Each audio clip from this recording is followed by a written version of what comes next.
இருக்கிறது. அப்ப நாம் அதையும் சேர்த்து சரி பண்றதுனால தான் திரும்ப திரும்ப வராம தடுக்க முடியுது. ஆனா நெறைய பேரு ஸ்கின் ப்ராப்ளம வருஷக்கணக்கா வாழ்நாள் முழுக்க வைத்துக்கொண்டு கஷ்டப்படுறவங்கள நம்ம இந்த மாரி ஃபோட்டோஸ்ல காட்டுற மாதிரி கைகள்லும் சரி, வெளிய அந்த கைய கூட காமிக்க முடியாது. ஒரு ஹோட்டல்ல போனா கூட சாப்பிட முடியாது. அந்த அளவு அதுவும் வேலை செய்றவங்களுக்கு இந்த மாதிரி வேலை செய்றவங்களுக்கு ஏற்படும்போது, அது மிகப்பெரிய ஒரு பிரச்சனையாகவே மாறிவிடுகிறது. இந்த மாதிரி எல்லா விதமான தோல் நோய்களுக்கான தீர்வு பற்றி தான் இப்ப நம்ம பார்க்க போறோம். சரி, இந்த மாதிரி ப்ராப்ளம் இருக்கிறவங்க வெளிப்பூச்சு என்ன தடவணும் அப்படின்னு ஃபர்ஸ்ட் பார்க்கலாம். அமிர்த வெண்ணெய். இந்த அமிர்த வெண்ணெய் அப்படின்றது நமக்கு நாட்டு மருந்து கடையில கிடைக்கும்.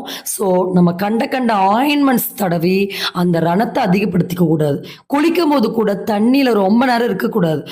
தண்ணி படாம பார்த்துக்க பார்த்துக்க புண்ணு சீக்கிரமா ஆறும். இந்த அமிர்த